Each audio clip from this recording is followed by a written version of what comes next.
If this goes on, don't panic. Bringing hope to the world through speculative fiction.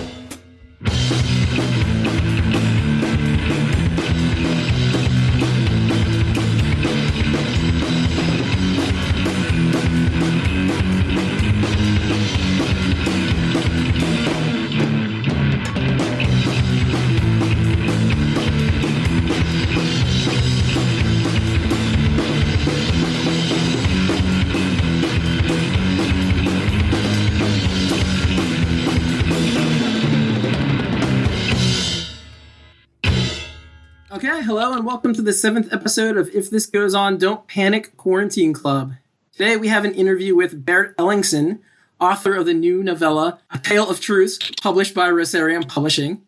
We also have Arty. Hello. Hello. Welcome for coming. Diane, why don't you tell our audience what Arty has done? Okay, Arty is an enigma. I know that he is in Austria. He's like one of my last couple of guests. He is one of the World Anvil Inner Sanctum. These are the people who are like really invested in the platform and are doing a lot of professional level amazing stuff with it. Arty is the creator of the Hummleverse, which is I'll read his rundown because it's actually really cool. This is his blurb, right? Artificial intelligence and war machines and the end of the world as we know it. In an alternate timeline of our Earth, humanity wiped itself out and left behind sentient vehicles that continued fighting their war until there was little left to fight over. 100 years later, clans battle for territories and infrastructure, and independent teams roam the remaining no man's land. Although their lives are a perpetual fight for survival in a hostile world, between all the battles and conflict, we can find stories of friendship, hope, and kindness. So basically, all the characters are sentient tanks. And this is the coolest thing. I immediately thought of a friend of mine. He's online. He goes by Panzer Lion or POC Gamer, right? And he is like this total tank nerd. And I'm like, you've got to check this out. So I sent him the link, right? I just love the concept. If you check out his world, which you will find at worldanvil.com/w/the-Hummleverse, HUMMEL verse-Arty, right? It's just amazing. You do all the art for this too, correct? Most of it, yes, actually. The cover was commissioned, but you can see a lot of the article cover images were done by me. Right. I mean, it's amazing. Looking here on the first page. Now, I've read a fair bit of it because I'm a follower of this world. I think that this is really cool, right? There's links to different series. There's like different organizations. There's a map of the known world, which is done up in a, that's not like, I would feel stupid saying that's not an Earth language, is it? Except that I've got to ask because I don't think it is, right? It's their own language, the names on the map for the regions. Yeah, actually, that's Tank Runes, very easy name. It's the alphabet that sort of replaced the Latin and Cyrillic and all the other alphabets in the known world that you can see on the map, for example. It's something that is kind of, it was based on runes, obviously, but it's related to Cyrillics more. And the tanks use this as their main thing for writing and reading because that's what they understand. A lot of them don't even understand Latin letters or anything else. That's awesome. So they've created their own cultures, their own languages. They're not holding on to the human way of looking at the world, which I think is fantastic. And there's a role-playing game, I understand, right? The HummleQuest tabletop RPG. Yeah, exactly.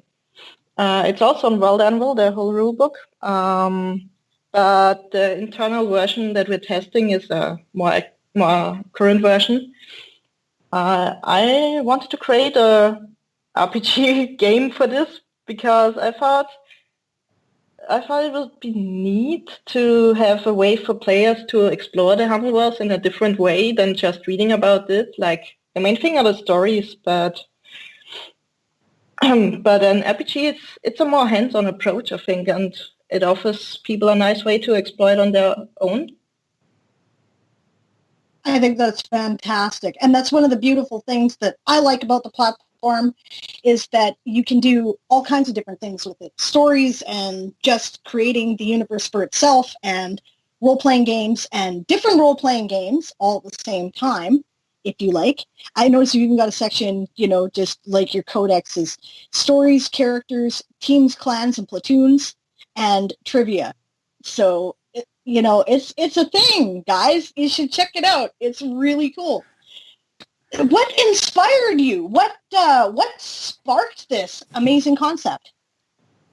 It's a funny story, and I think some people will find this interesting, others maybe a bit disappointing, I don't know. The whole thing started back in, I think, 2014 or 13 as a fanfiction. It was a fanfiction. Interesting. I got kind of, first I was really obsessed with Transformers and the whole franchise of the transforming robots. And then I kind of fell from that into World of Tanks. This is a game, by the way, an online game. And I fell in love with tanks. I didn't care about tanks at all before that. I didn't even know a single tank. I wouldn't have known a Tiger from a Sherman or anything, And I started playing this game and I found many friends through it. And I thought, hey, guys, we should do something with this. And the problem with this game was that, unlike many other games, it didn't have characters, it didn't have a story, it didn't have a plot or setting or anything really. So I had to make up all my own from this fanfiction I wanted to write. And over time, I realized I might as well make my whole own thing because this has nothing in common with the original thing anymore, I totally understand. My one of my universes started as fan fiction as well, and it went into an entirely different direction. And I think that happens more often than you might believe. Alan, you probably know better than I do a lot of more well-known science fiction and fantasy writers who started in fanfic, right? In fanfic, gosh, I would guess. Now I don't know this for sure, but I would guess Alexandra Rowland probably did. She was our first ever guest on this podcast because she just obsesses over fanfic quite a bit. And gosh, there's another author whose name is slipping my mind right now. I can picture her face. Her last name. She's slipping me, but there are several. I mean, it seems to me, and I am not a writer. I am just an appreciator of writing and a former English teacher, but it seems to me like a lot of people do use fan fiction as a way to just develop their writing skills. You know what I mean? Like figure out what works and what doesn't work, and just the whole idea of writing. Yeah, I agree. I think it's a good way to train your skills because you have something already established and you can expand on it or you can completely stay within it. And you can try out things safely with an already established audience. So you will find people who give you feedback. And I think that's a really handy thing for a writer to grow. At some point, they'll probably want to do their own thing. At another point, maybe they want to stay forever. Both is valid, in my opinion. But I think it's, like you said, it's a really good way to train your skills and to test the waters of writing if you're new to it. Yeah, and I think you brought up a good point there, too, because it's kind of a safe space. Unless somebody's really into something, they're probably not going to read fanfic. I honestly, I read a lot. I have never read a single piece of fanfic in my entire life. At least not that I know of. And I'm a huge science fiction and fantasy fan, obviously, being on this podcast. Yep. I have some questions about the tank language. Mm-hmm. If we could shift, if everyone's okay with that. Like, how did you decide, what that was going to be like? It just seems so, I don't know. Like, I've never thought about a tank having a different language than English. or, I should say not English, but human language, right? Yeah, well, the thing is, the language they speak is different from the language you write, and they speak multiple languages most of the time. Like, most of them speak some English, some German, others speak some French, maybe. But it all originated from their own machine language that they had back when they weren't really that smart yet, and they weren't at the same level as humans. They were more like computers because they're artificial intelligence after all. So when they were more like computers, they communicated with this machine language that was more like it. I imagine a dial-up modem, something like that. And when they became smarter, they started using the human languages because there was a time when they existed at the same time as humans. So, as the blurb already says. So they began to see it as something liberating, something that put them kind of equal to humans because they wanted to be persons. And when they started using these languages that the humans use, they felt more like persons and more like they were equal to humans. Of course, since the humans are gone, there's 100 years have passed and they have things have started kind of going downhill in all directions. So they just forgot how to read proper languages and started making up their own, and that's how the tank runes came about, basically. Huh. Almost like that's awesome. It kind of reminds me of emojis. Sorry, Dan. No, that's okay. I'm just saying, that's awesome. I'm cheering. I think that's really cool. You've thought about things in that kind of detail. That's fantastic. Yeah. I mean, bringing it back to fan fiction for a minute, I believe it was Sean McGuire, and I'm trying to look for the course because I know that at one point I did her course on starting from fan fiction and then, working into your own thing. Right? So I'm pretty sure you can get that at Cat Rambo's Academy for Wayward Writers if you're looking for that, but I can't find the link right now. But yeah, just Google Cat Rambo's Academy for Wayward Writers, and if you're interested in that, that's a good place to start. It was a really good course. Oh, interesting. I wonder if she started as a fan fiction writer.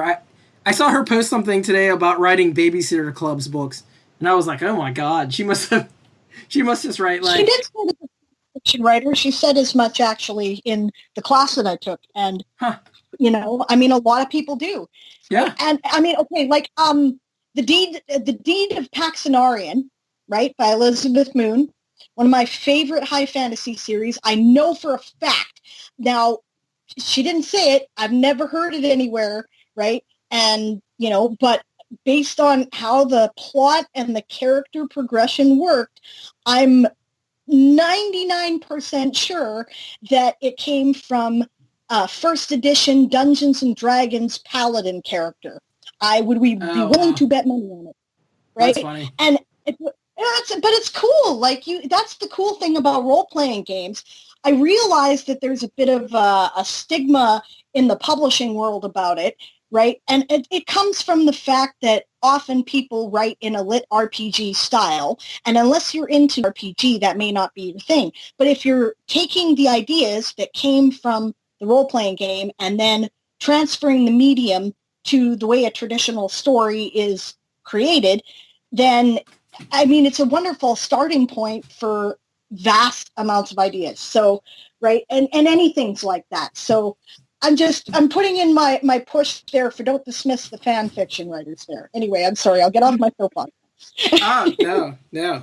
And yeah, don't dismiss the RPGs either. I mean, I seem to remember back when I was thinking about being a writer, some advice saying, okay, don't try to publish, your role-playing game. But I wonder, and I kind of, to a certain degree, understand what they're saying. They're saying, don't take a word for word distillation of your RPG game and put it out there and publish it. But on the other hand, like Kat, one of our co-hosts, who couldn't make it today, publishes RPG stuff. You know what I mean? So, like... Yeah, I've done some RPG work. A lot of writers do that, Yes, So, and I mean, what is those, what are those series of, say, Star Wars books, for example, if not an extended series of, licensed fan fiction, right? Right. That's a good point, yes. But anyway, back to your universe. Now, it's also partially an alternate history, right? Where or when was it that history diverged, and what was the triggering event that made it all different? Well, basically, it started very early when the first computer was not invented in our world. I'll say it's Charles Babbage, who had this machine that he was going to finish but couldn't. And in my universe, he did finish it. And it was a big calculator. It was not really a computer in that sense. But in my world, he finished his work, he presented it, and everyone was excited. And that led to computers being developed much sooner than in our world. So you'd have, at the time of World War I, you'd have some barely sentient war machines already. And then at the time of World War II, they were almost equal to humans already. And of course, it would also affect other parts of their lives, like they'd have automated cars and everything. Right. But the thing that then happened that really set the world apart from ours, because otherwise it would have been an utopia, I guess. Well, the thing that happened was in 1983, there was the maneuver in the Cold War, Able Archer, in my world, and it escalated. It just completely escalated. It went wrong, and there was an atomic war. And that wasn't the end of humanity yet, actually. That's cool. We're pretty stubborn. That's good to know. Yeah. It was an apocalypse of sorts, but it wasn't the end of humanity. They were still alive. They were kind of dying out at this point. So they made the machines basically their successors, They said, hey, guys, we're not going to make it much longer. Please can you fight on for us, because we're not done with fighting this war yet. Because there was this big World War III of sorts. And the machines helped the humans, but then the humans started dying from diseases and from famine and everything you have, And it was mostly caused by the radiation of the big atomic war before that. And at one point, there was just none left or none that we know of. Well, the machines do know of. So the machines were told to fight on, and they did. And at this point, it was about 20 years in, because they didn't know anything else. They didn't know when to stop. They didn't know why to stop. And they just kept fighting, like this big West versus East thing. It just kept escalating more. And then the second apocalypse happened. And that was basically the start of the Hummleverse for real, because at that point, we have the current state. It's like... Sorry? Oh, no, I was just saying, no, that's really interesting. That's very cool how, that's the cool thing about alternate history, right? You make one little change, right? And then you go, okay, and how would this ripple? And clearly, and I don't disagree with you, actually. If we had computers earlier than we did, right, before the horrifying shock of the Holocaust and the disasters of World War II, the atomic explosions, right? If we had better computers before that, we probably still wouldn't be here. And yeah, I'm not sure I disagree with that. I think that's a pretty rational conclusion to have come to. So that's really neat. Sorry, Alan, you were going to ask a question too, or say something, and I... I was going to comment that I think it's humorous that it's post-apocalypse, or like post-apocalypse, maybe is a better way to phrase it. Yeah, I don't know any other setting that has two apocalypses, I think. But it is. Mine has, because the machines basically repeated the mistakes of the humans at some point, and that's how they ended up with a second apocalypse. That is awesome. I do have questions about the tanks. Like, how much thinking about artificial intelligence did you do before you really dove into the intelligent tank stuff? Well, I'm going to be honest, the whole artificial intelligence was a decision that I pushed out very far towards the end of the development. Because for a long time I didn't want to decide what makes them alive, why do they talk, why are they sentient, sapient, I guess. Because some people are very strict about the difference between sapient and sentient. But for me, it's like, okay, I use the word because I'm not a native speaker. I heard the word first and it stuck with me, you know. So basically, this decision came very late.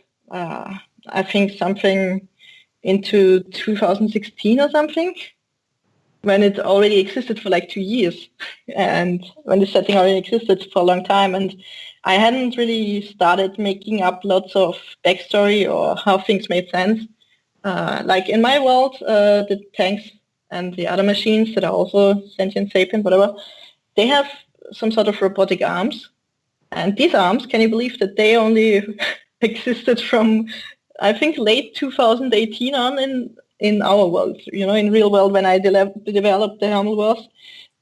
Before that, I just didn't explain how tanks or planes or anything were grabbing things.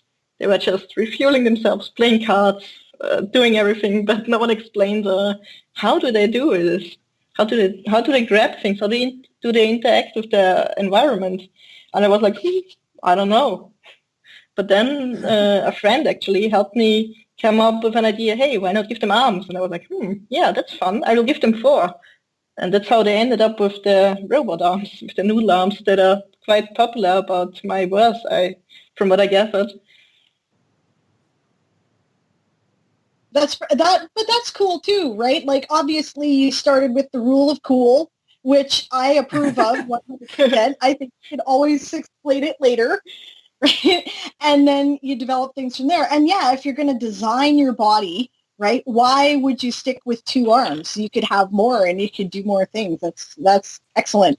I think that's brilliant. Yeah, I was going to ask you why you even decided to explain it at all, but I think you kind of, you know, you got into that a little bit. That's interesting. Sometimes, you know, that's probably a hard decision to make, I would imagine. Sometimes it's better to not explain, and then sometimes it's better to explain, and making that decision must be difficult. Yeah, it was difficult at many points, and some things will still stay unexplained, and some things I just won't go into too much detail because I know super realistically seen they won't work because, for example, the tanks, they get drunk with high-octane fuel. It doesn't make sense, but it's fun. I want to stick with it. I had a long discussion on the World Anvil server a long time ago about this, where I innocently asked, would it be possible to get an artificial intelligence machine drunk? And everyone was like, no, that doesn't work. And I was like, okay, but I want it to work. So I kept that detail, for example, because it was fun. I think for my world, I want to keep it fun above all else. Because I could try to make it super realistic, super gritty, super whatever, grim dark even if I wanted to, because it has a lot of potential for being grim dark. I've been told that I've seen that. Yeah. But I don't want to. I want to keep it fun. I want to keep it interesting for me. I want to keep it something that motivates me to work on the stories and art and everything that surrounds it, and that brightens people's days a bit, you know? Fantastic. I think that's awesome. Yeah, I approve. I think that if you're losing the thing that makes it cool in the first place, like there's too much realism. There is such a thing as too much realism. I'm sorry. I know I just lost like 1/3 of the science fiction nerds out there, but seriously, I think that at some point you got to accept the fact that it's a story, right? It's fiction. And I like, enough realism to make you feel like it could exist, right? But I don't think it's necessary to work out all the details of everything because it's a story, especially when you're working in a science fiction genre. Something that we discover next month could completely alter everything we think we know about science. It just happened, right? Yeah. We've detected particles that we cannot explain by any known model of physics that we currently have, right? This was an accident of another experiment that they were doing, right? So now they're like, maybe there's some exotic physics we don't know about. And I'm like, please let there be, because I'm holding out for FTL. Yeah, I read an article about that, and holy crap, it's mind-blowing. I explained it to my wife. Basically, it's like they found particles going backwards in time, if I'm understanding it. What? And it's like, from our perspective, they can't confirm that that's the case, right? And I know, and then a whole bunch of memes all blew up on Twitter and stuff about the alternate universe where time works backwards, right? But it's theoretically possible, right? I mean, like, why does time move in a linear way in this universe in the first place? We don't really know, right? So maybe it has an opposite number somewhere else. We still can't explain the singularity that caused the Big Bang. We know it happened. We don't know why. We don't know why the universe is still accelerating rather than pulling towards itself due to gravity. We don't have, so there's lots of things we don't know yet. And it's something we discover next month could, change all of that, and then we would understand. And about 90% of the science fiction that existed before that will suddenly be obsolete. So what? Is my opinion. So what? Treat it like a fantastical steampunk setting then and enjoy it, okay? That's my opinion. Totally. Fully agree. Rachel, were you going to say something? I was just listening. I was just kind of thinking about how, I mean, if there's if we're going one way, then I could see there being a going the other way because, I mean, usually there's a positive and a negative. So, I don't know. I was just listening and just intrigued. That's all. Right on. Well, it looks like we reached the half-hour mark here, and I just saw on the Skype thing that our second guest has joined us. Yeah. Yeah. Do you, is there anything in particular you'd like to draw our attention to before we move on to our next guest, Arty? I just want to say a big thank you for having me on this cast because I'm really grateful that you invited me, and I'm happy that I could talk a bit about my tanks. And I don't want to hog the spotlight any longer, so, and also it's getting really late for me. Oh, okay. Austria and stuff, time zone, so I have work tomorrow and I really need to go. I'm sorry. If I can ask just before you go, we ask this of all our guests, what is giving you hope right now? What is giving me hope right now? Well, I think it's mostly the nice community on the World Animal server that's really pushing me forward to work more on my stuff, even after I almost abandoned it, I agree. I feel the same way about it. I think it's one of the big features, and it's not one that they advertise, Exactly, yes. I mean, that's part of why we are going to get Janet on the show, one of the creators of World Anvil. We were going to do it today, record it this morning. That didn't work out, but we are doing it, right? And one of the big reasons why I was really eager to have her on the show is because I want to talk about the community and how they formed it, because it really is so amazing. Mm-hmm. Yeah, I feel right at home there, especially in our Inner Sanctum folks. Big shout out to them. For sure. Yeah. Yeah, they're the guys, if you show up on the World Anvil server, they're the ones in blue. Their names are in blue or sometimes bright gold because that means they're part of the development team. And they're a friendly, welcoming lot that are really good at making people feel like part of the group, and they're always eager to help. I just joined the Inner Sanctum myself like a week or two ago, and they're awesome. They're awesome people, and I'm just blessed to know them. cool. It's cool. Well, Arty, thank you so much for joining us. And I think you said you were leaving, right? Yes, I have to, unfortunately. I'm sorry. No worries. It's like, I don't know what time it is there. I can't even imagine. It's, got to be It's horrible. 11. Oh, yeah, it's late. All right, so once again, Arty's URL, worldanvil.com/w/the-Hummleverse-Arty. Thanks so much for coming on the show. I really appreciate it. Thanks, Arty. Thank you. Thanks, you too. Bye. Bye. Bye. Okay, so now to introduce our next guest, Berit Ellingsen. She's the author of 3 linked novels with a climate change theme named The Empty City, Not Dark Yet, and Now We Can See the Moon. She has also written 2 collections of dark fairy tales called Beneath the Liquid Skin and Vessel and Solsvart. I hope I got that right. Everyone, welcome Berit. Thank you so much. Yeah, thanks for coming on. I appreciate it. And, of course, you just published your newest novella, A Tale of Truths, right? Yeah, that's right.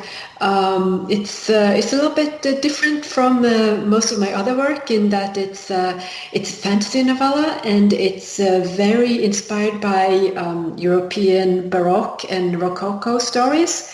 So movies such as Amadeus and Dangerous Liaisons were an inspiration for the story, at least for the setting, not for the plot itself. Okay, That interesting. totally sounds like my thing. That's awesome. Pardon? I was just saying that totally sounds like my thing. That is awesome. That sounds great.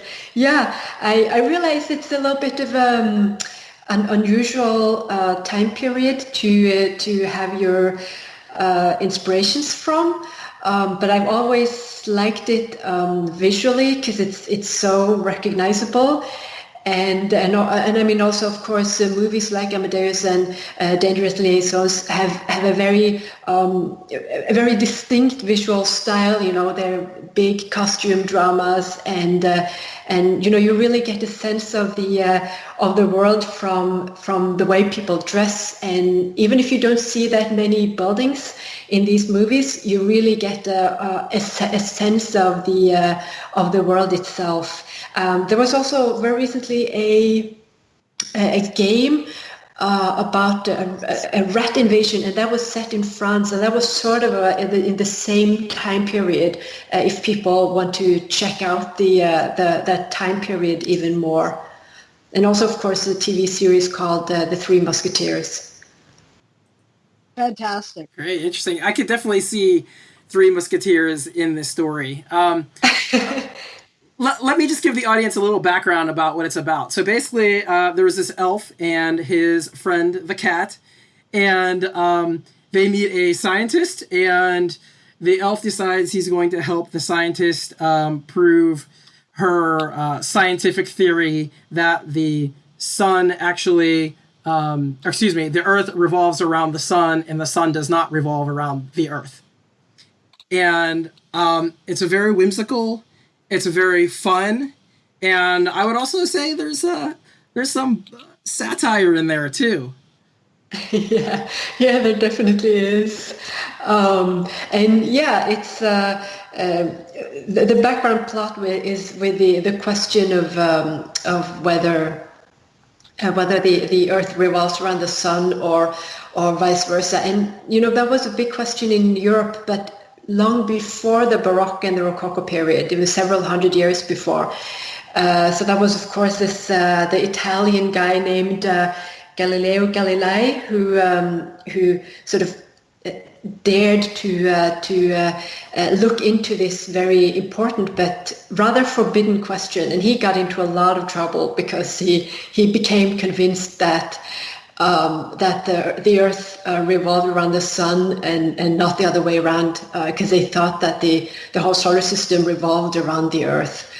And I kind of wanted to avoid the whole sort of religious question in my book, because I thought then it would become a quite different type of story than what it is now, where it's mostly a scientific question, and the scientist she's out to, well, she's definitely out to do a bit of paradigm change, but it's not this huge sort of life-changing philosophical really turnabout that the question was in Europe, when they sort of had to admit that, yes, maybe the Earth wasn't the center of the universe after all.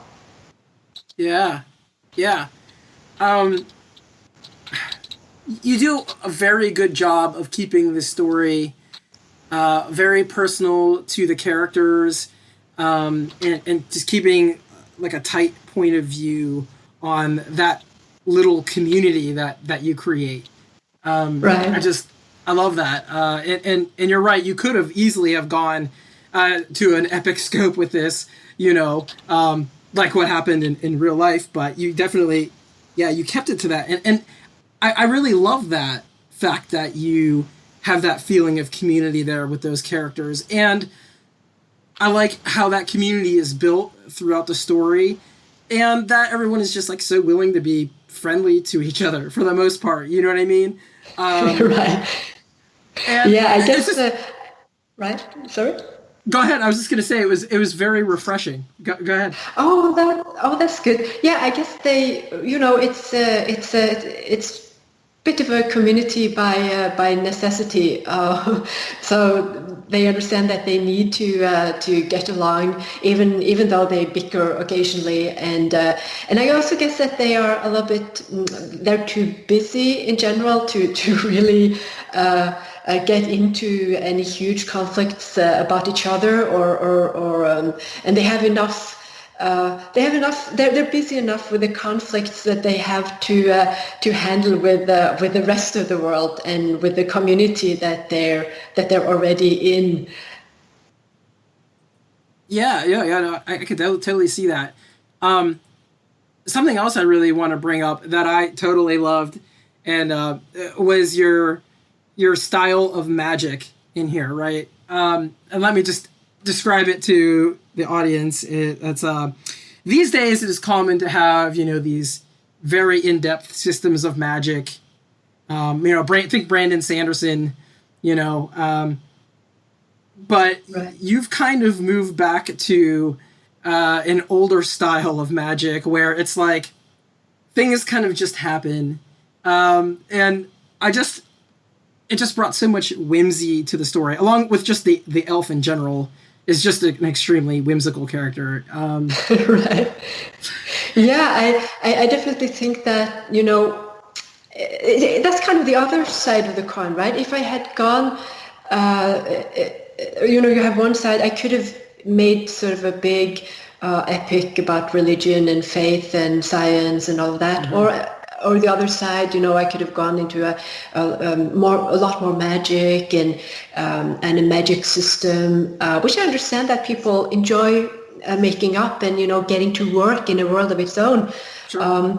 But I thought that it would be more whimsical, and it would be more fun with just very subtle type of magic that resembled more sleight of hand, which I really like in the real world. I think it's really fun to watch. And when the magicians do these tricks, and everyone knows it's sleight of hand and it's kind of or illusions or sort of mental trickery, but you still look at the faces of the people or the audience when the trick is being done. How astonished people are, and how fun kids and adults too find it, right? So I really enjoyed that, and I also liked shape-shifting. The elf does a little bit of that, because there's a definite tradition for that in Scandinavian folk tales. That's kind of actually, I guess, the most clear type of magic in Scandinavian folk tales. It's various types of shape-shifting. Awesome. Yeah. So that's so interesting. And there's this one, I just want to give an example really quick. There's this one line that I just love, and I can't remember it off the top of my head, but it's something like, the elf didn't have money to pay another character, and he's like, well, money doesn't really mean anything anyway. Everyone just makes it up. Here's some money. Yeah. Sorry? No, I was just saying that's true. Money is totally a fictional concept that we have all agreed to acknowledge. Yep. Right. And I think we really clearly see that these days. You can just create money out of nothing, and we just have to agree that there is actually a value in that. And if we don't agree that there is any value any longer, that's when big problems start to come about. Yeah, absolutely. I love the fact that you're willing to take a more whimsical approach to magic. It's something that, like, okay, you know what? There's a value in a detailed system, but my feeling has always been that magic is not science, and it doesn't have to be. Like, I like the idea that there's wonder and there's things we can't quite explain. And I approve of a bit of a renaissance of that, because I think we're losing it in our desire to conform to the current trend, Right. Yeah, I can definitely see that. And also I think that, since a large part of this story is about science or the science in that fictional world, having too much magic would kind of just go against that a lot. I thought it would sort of just make it more irrelevant. Mm-hmm. Gotcha. So I wanted to ask you about that specific thing, actually. So basically we have a fantasy, almost fairy tale about science. Yeah. Dichotomy to me is just very interesting, and I'm not sure I've really read anything that did something quite like that before. Can you talk about why you decided to make this a whimsical fantasy about science? Well, the main reason is probably because I have a background in the natural sciences myself, and my day job is a science writer. So I write a lot of news articles about science, scientific discoveries, space science in particular. And also space travel, space exploration. But I've always enjoyed fantasy a lot and been really fascinated by, of course, the big classical fantasy tales such as Lord of the Rings, as well as traditional Scandinavian folk tales. So I really wanted to try and write something like that myself, since I'm so fascinated by it and I enjoy it so much. But I also, at the same time, also wanted to add a little bit of the science part of it, and also Europe in the Baroque period, they had a lot of scientific discoveries and scientific progress. And that was a time period when they explored a lot of the wilder parts of the world. So there was a lot of scientific discovery and discovery just in general about the world during that time, which I've always found really, really fascinating. That makes sense. There was a lot of tension between that during the period. A lot of people had largely been informed by a religious view of the world, in Europe anyway, up to that point. And some of the science was challenging some of those aspects, or had to be rethought as to, how to understand it differently. I don't think the two are mutually exclusive, by the way. That's another soapbox. I'm not going to get on it right now. But I mean, I don't know. In my opinion, the more you learn about the universe, the more wonder there is, the more things out there that you can't quite explain.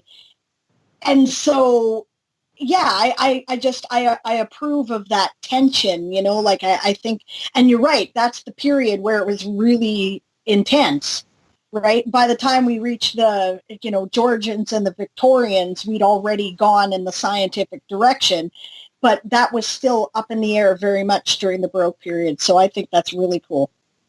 Right, absolutely, yeah, and I guess even though they had their conflicts and revolutions and issues in during the Baroque and the Rococo period in Europe, I also think that it was a period of a lot of expansion and optimism. And because the societies and individuals saw new possibilities with all the discoveries and the scientific progress, and also the commercial progress, so that there were lots of new ideas coming up and lots of new thoughts flourishing, I think. So that was probably a quite interesting period to be alive in.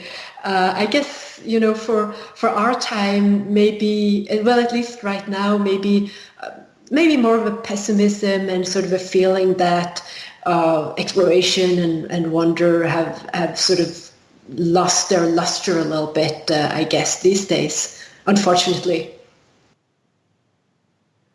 Yeah, I Yes. feel you there. I think that is a pervasive tone in the popular culture right now. And I think it's unfortunate because I think we're just getting started, man. But, I get you. And that's cool to harken back to a period where it was more optimistic and exploration was embraced with more of a hopeful approach, because maybe it'll encourage people to rethink our attitudes right now. Right, yeah, and as we've sort of looked into the hope punk theme, that could be a really nice addition to sort of looking at it through the hope punk lens, basically. Awesome. Well, we definitely support that idea. I can tell you that much. Right. So, the way that you came on here, there's a little story here. I know Bill Campbell, who runs Rosarium Publishing, and he mentioned to me, hey, do you think you could get Berit on? And I was like, yeah, probably. And I know coming from Bill, that your story was going to be a little political. There was going to be some satire there because, I know how Bill is, which I totally support 100%. I love that. And part of what we're about too is resistance and pushing back on things like, the anti-science mood right now. What were some things that you were trying to focus on in your story? What were you trying to focus on in the satire aspect of your story? Right. Yeah. It's it's a good while since I wrote the story, and but even that time, many years back, it was very clear that as we've talked about, money is a rather special kind of illusion, and also at the time I wrote that. It wasn't that long after the swine flu, so that's why they have a little bit of a struggle with an outbreak at some point in the story, which I thought was kind of like a little bit unsettling that actually happened now that the book is out. Yes. I thought that exact same thing, and I just read another book that the primary focus is nothing like a plague or anything like that, and something similar came up, and I was just like, what is going on? But sorry, total tangent. Well, yeah, that's pretty interesting because as a graduate student, I didn't graduate in virology, but I worked or I knew some virologists. And every week they had newspaper clippings about new viruses that kept popping up and which they followed. And this is many years ago. And already back then, they were talking about a new pandemic, and they always said, it's a question about, it's not a question about if, but when. So I was sort of always a little bit aware that, it could really happen someday, and then it did. Even despite the round of swine flu wasn't that serious. So back then, and also of course with the big buildings at the end of the story, and that they're also jumbled and kind of run down at the same time, and that there is a sort of authority that is rather hollow. So, but that's something that I guess. And also of course a scientist, she has a hierarchy that she has to deal with and have a kind of relationship with. Otherwise, she wouldn't get anywhere with her theory and with her work. And I guess that's something that all of us have to handle more or less. That we are all part of a society for better or for worse, and sometimes it's really annoying and sometimes it's horrible. But we still have to be in a society and handle that. In whatever ways we can. I love the fact that we have to discuss. You have to be in the idea of being in a society as like some kind of resistance thing these days, because that's where we're at, people. Bringing it back to if it wasn't a matter of if but when. Humans have a weird blind spot when it comes to the effects of disease on our culture and our history. This is by no means the first time that a widespread pandemic has brought us low. It has happened in many cultures throughout history. It may have contributed to the downfall of the Roman Empire. It most certainly contributed to the collapse of the Bronze Age. It's, it's not new, right? It's happened before. Keeps happening. Dysentery killed more soldiers than actual casualties, even when you add up all the world wars, right? It's, it's not a new problem, but we don't want to grasp it. We don't want to grapple with it. And I think that in part that has to do with the fact that we don't feel that there's much we can do with it, right? We don't like to think about threats that can happen outside of our control. We like to think about, okay, well, if I don't jump out of an airplane, then I'm not going to die of crashing to the ground. We like to think about things like if I do all these right things, then I'm going to live forever. And it's nonsense. And disease is one of those things that you can't control, right? You can limit the expansion of, right? You can, if your society agrees to do it, take steps to prevent and protect, right? But you can't individually go, okay, if I don't do X or Y, then I'm immune. So, and climate change falls into that same category in that I think it's just too big to grasp in its collective way, and we don't realize, again, climate change has had huge effects on societies in the past. It has directly destroyed several of them, we have now discovered, right? And we don't want to think about that because it feels like our individual actions have little effect on our individual fate. So I think it's really cool when someone does grapple with it and reminds us that we are not, immortal and we're not immune, and sometimes things just happen, Oh, absolutely, yeah, and I really think that is definitely a huge blind spot for any society, and maybe especially for a society such as ours with a high level of technology and comfort, and we view ourselves as very, very advanced and comfortable, and then something as relatively mundane but dangerous, such as a pandemic, a virus, or antibiotic-resistant bacteria, for example, come along, and then we can really feel this, let's say, ageless fear of disease and illness that probably all human beings have felt throughout history, and even we have to do it, even though we we have antibiotics and advanced medicine and complex societies, we still have that, we sort of get a really horrible whiff of the past, right? And I don't think that people like it very much because, we thought maybe we were past that.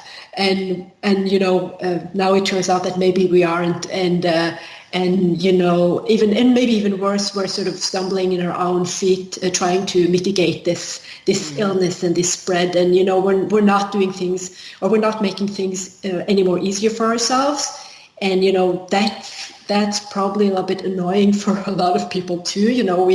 We're really shown our own helplessness and lack of control against nature and the planet and the universe. So, and I think that a lot of people are quite horrified by it, to be honest. Yeah, absolutely. Yeah, I think you. Go ahead, Diane. No, I was just agreeing with you too. Well, we are coming up at the end of the hour, so we have a couple questions that we have to ask you. First, this is the question that we ask all of our guests, and you heard Arty answer. What is giving you hope right now? Right. Oh, yeah. It's definitely a community. And, the local response, I mean, that goes back to the whole pandemic issue here, that when at first when the pandemic started, at least here where I live in Scandinavia, people were sort of, they ignored it and they thought that, this is not going to be any big thing. And, they ignored it basically. And then when it turned out that it was something that they couldn't ignore, they actually banded together pretty quickly, and it really surprised me a lot. I live in a small town, and very quickly all these groups of volunteers that could help people that were sick or in quarantine with, go shopping or bringing them medicine. Or drive them somewhere, or drive them to the doctor if they needed that, and all these volunteer groups popped up, and a lot of people, previous health workers, they volunteered to go back as working as health workers, so that the ICU nurses, for example, could focus on the virus patients. And so I thought that was actually pretty amazing, and I had a sort of expected the community to come together, but not as quickly and not as effortlessly actually as they did here.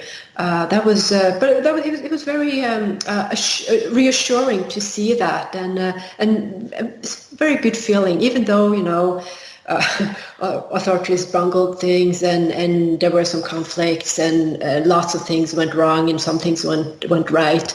I think that the community did a really good thing, and that definitely gave me hope for other issues as well.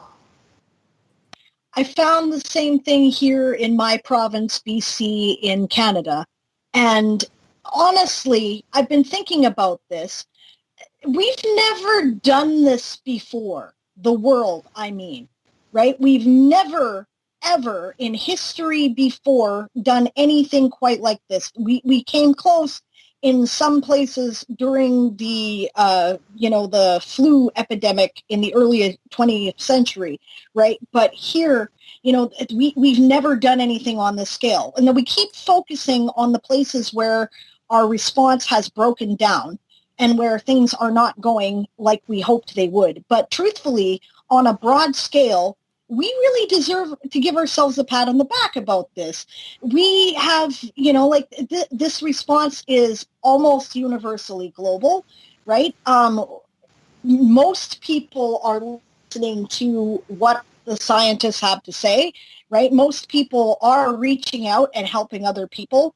And it's damn impressive, and we should really acknowledge that, So thank you for bringing that up. Mm-hmm.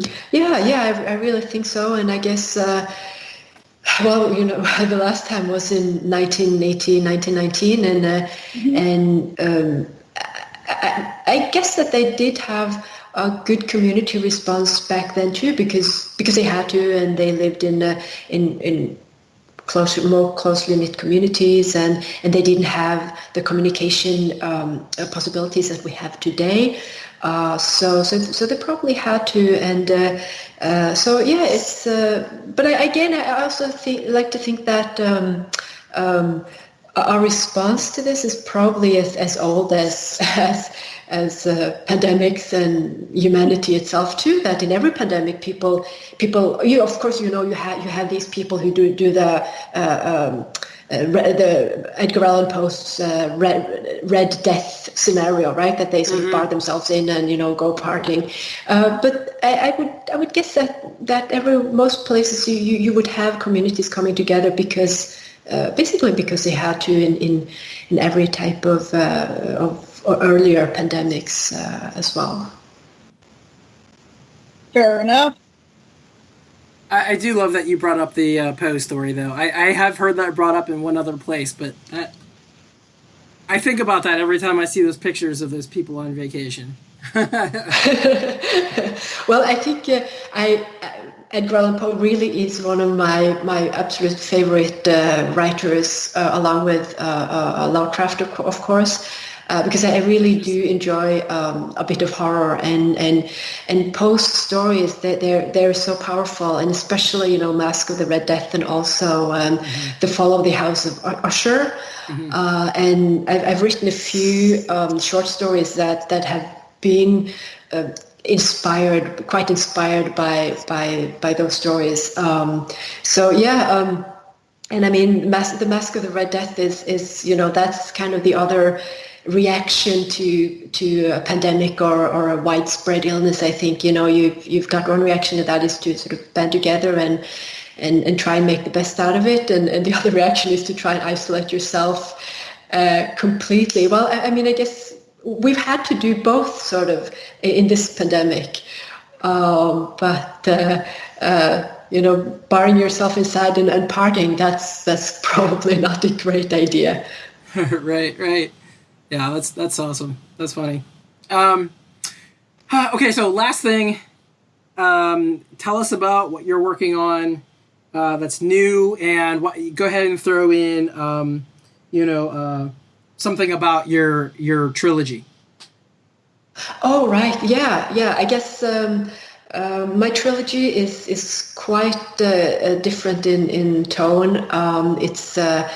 It has climate change and disastrous climate change as one of the main themes, and it's set in the very near future in a realistic world. So there is definitely no magic there, but there is some technology. But it's mostly very much our world. And not an imaginary world as such. I'm not actually working at anything right now because my day job has taken a lot of time, and for the last year I've been doing a lot of moving, and I had to look after two aging pets, and it's been really, really very busy. And this year was supposed to be the year when I started traveling again, because I used to do that quite a lot. But then, of course, the pandemic hit, and now it looks like there's not going to be much traveling, at least. So I'm actually thinking much about starting to write fiction again. Awesome. Great. Well, let us know when you have something coming out again, so then we could, promote it on Twitter and all of that. Oh, thank you very much. Yeah, I definitely will. Absolutely. I really enjoyed A Tale of Truths. I would describe it as delightful, which I don't think I've ever described any book that way. So everyone go and read it. Is quite fun, whimsical and satirical at the same time, and about a fantasy about science. So it's a very paradoxical story, but quite enjoyable. Thank you so much. You're welcome. You're welcome. So now we do a book giveaway. Diane, what are the rules? Okay, so the rules are this. You have to nominate someone else. And this can be, someone you just want to say thank you to, or someone who's, working really hard during the pandemic and you think needs acknowledgement, or someone that you think needs to be cheered up because they're having a hard time, whatever, right? Just the idea is you're trying to bring joy to somebody else that you know, right? It's for the speculative fiction fans in your life. We send you books, actual physical books. We send them on our dime, right? And they, if you don't have the address of the person you're nominating, that's fine. We'll send them to you instead, and you give it to them, and that's perfectly cool. And how you do this is you get in touch with us on any of our various platforms. So I'll list a few. Obviously, if you're listening to this right now, then you're on Twitch at Lady Snipe Shots channel, right? That's twitch.tv/lady_snipe shot, right? And, you can nominate us here in the chat, or nominate here in the chat. You can reach us on our podcast site, which is itgodp, if this goes on, don't panic, so it's the acronym for that, .libsyn, libsyn.com, right? We're also on WordPress, so just type in if this goes on, don't panic, in Google, and you'll find our WordPress site. I think it's itgodp.wordpress.com. Right. We're also on Twitter, and I think that's if_this_goes_on, right? Yep. Right. And Correct. Is there anywhere else I've forgotten there, Alan? I know we were on Facebook. Oh, yeah, we're on Facebook. You can find us there. Also, our email address is itgo.don'tpanic@gmail.com. So that's ITGO, don'tpanic@gmail.com. And we also have a Discord, and I should put the link. You know what? I will put the link in the chat. I can do that much, right? So if you're listening to this in the next little while, then you can do that, right? So I'll just grab the link here. But there's all kinds of things that can be done where you can get a hold of us, and on any of these platforms, that's perfectly fine. Yep. Just it's actually harder. Oh no, go ahead. Sorry, Diane. I was gonna say it's actually harder to not find us than it is to find us. So you should be able to contact us. Boy, spread some love, right? Yep. And here's what we've got today. We've got the 4th issue of Dreamforge magazine. We've got Michael R. Johnston's The Widening Gyre, which is kind of like Star Wars without the Jedi. It's like more focused on the spaceships fighting each other. And I'll describe Dreamforge magazine really quickly. It's the first science fiction, fantasy, hope punk magazine. And also I have today The Left Hand of Darkness by someone who's a little bit famous, Ursula K. Le Guin. So, which is an amazing book. If you have not read, you need to read. Yes. So send us your message. Let us know who deserves this stuff. We will send it to them. You pay for nothing. And we will get those books over to whoever that is. Let's see. Ways to support us. As we've been saying, we're okay right now. Maybe send your money to somebody who can help the general situation here. Send it to a politician that believes in science. Send it to, I don't know, a hospital that needs ventilators or something. Send it to the ACLU. It's okay. We're doing fine right now. What you can do to support us is spread the word about us. Tell people that we're doing this stuff. Have them subscribe. That's really the best thing you can do. If you really want to give us money, we do have a Patreon. That's patreon.com/ifthisgoeson. And we have a bunch of different tiers there. One of them is to join our Discord server. What else do we have? You can sponsor other people to join on there. Eventually, we're going to have bonus episodes on there. I want to add too that there's a whole bunch of past stuff on there from my old podcast too that I've ported over basically. So there's already probably, I don't know, 10 bonus episodes on there. If you like short fiction, it's mostly about short fiction. And I think that's it. Am I missing anything? Just some show notes, which is to say we kind of alluded to it last time. This is in flux at the moment. Rachel is going back to work. She's going to a 30-hour work week. We don't know what her schedule is going to look like yet. Alan is also in the process of reworking his schedule because he has a new manager at work, right? Yep. So this may be the last episode of the Quarantine Club. It may be that we're going to move to a different day. If we can find a different day that works for everybody, we will, right? But if not, this could be it. And I hope you guys have enjoyed what we've been trying to do here. I know I certainly have. The podcast continues. We will have a monthly edited episode, and that will continue to go up for, the foreseeable future. But this might be the last live one. Yep, that's all accurate. At the very least, we will be taking next week off, minimum. Yeah. So, okay. So I am going to do the credits real quick. If This Goes On, Don't Panic is edited by Alan Bailey with production by Sound Maiden. Our theme music is by Father Flamethrower and additional music by Christopher Snydrosky. Outro music is by Sable Aradia. Intro by Dave Robinson.